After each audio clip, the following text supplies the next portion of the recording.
the storm strengthening really fast. In fact, the pressure will be equivalent of a Category 2 hurricane.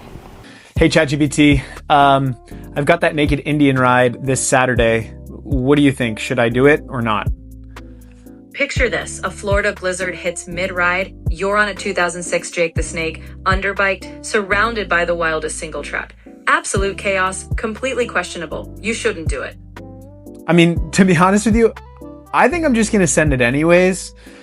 After all, you're just an AI. I don't do what you tell me to do.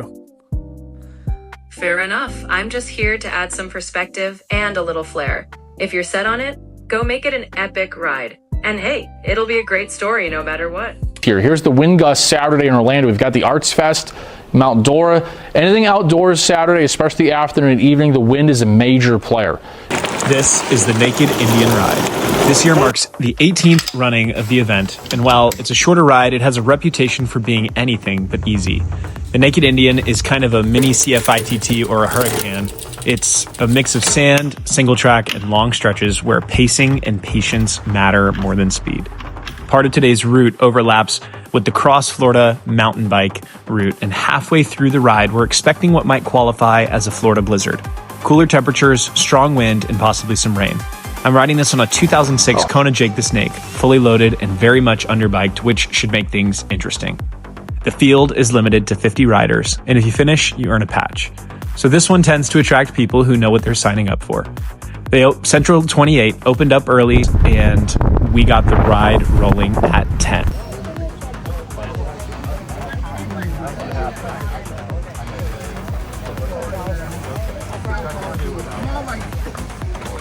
Hey guys, thank you for coming to ride this. I personally must have amnesia because I cannot fathom how I've been riding this route. To be honest, when we got started, I didn't quite know what to expect. I've spent a ton of time on roadies, I've spent a ton of time on my triathlon bike, and the pace when we got started was less than fast. I felt like we were going slow, and we were going slow. But I didn't know what I was in for when we started to hit the dirt and the sand. This asphalt rider was not ready for what he was about to experience. Once we jumped into the single track and we started ripping it down some dirt, I realized that I was a little out of my depth. This bike, definitely not an easy bike. Flowy! And while we had a ton of fun, it was not designed for this task. A fully loaded cyclocross bike, definitely not a hardtail or a full suspension mountain bike. Taking a few minutes to regroup, we were off again. Is the pace spicy already? A little bit, yeah, right? Yeah, it's a little spicy. I'm a little slow on here. Oh, you got those thick boy tires. Yeah. Let's see that.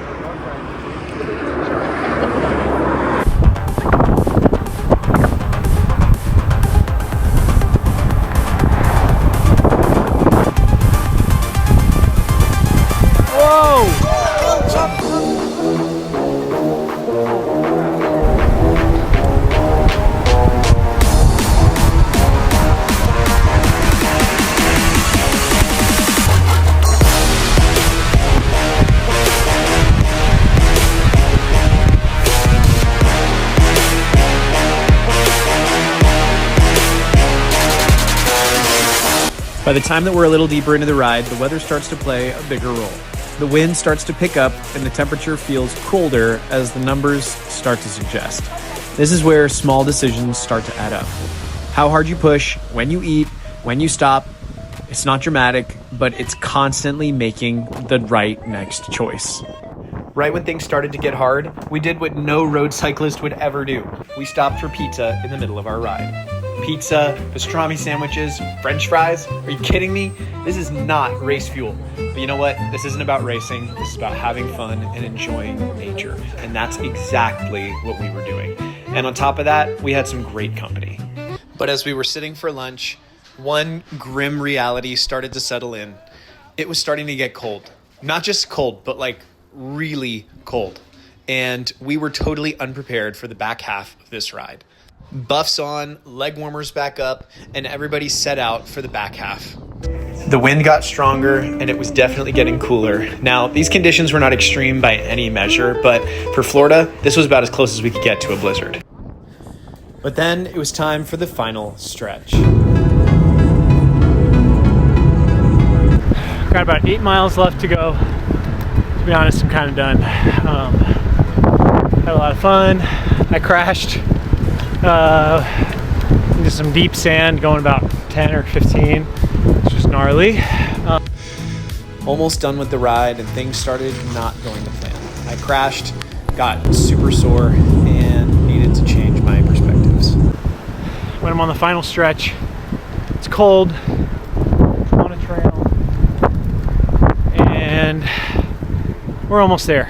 So it's been awesome though, and the bike has been holding up real good. It was at this moment that I stopped worrying about what the rest of the ride had to offer, and I started just thinking about what was right in front of me. Out here and trying to find my way. Let's go. Yep. This wind is getting really gnarly. It's getting hard to even go like a normal pace. Final stretch. We're almost there finally. It's getting rough out here. This wind is brutal. My bike is doing great, but I'm tired. Storm is gnarly.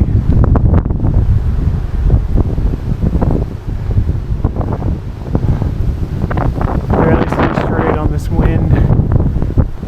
And just as quickly as it had started, it was now over. Naked Indian Ride 2026, one for the memories and an incredible first adventure ride experience.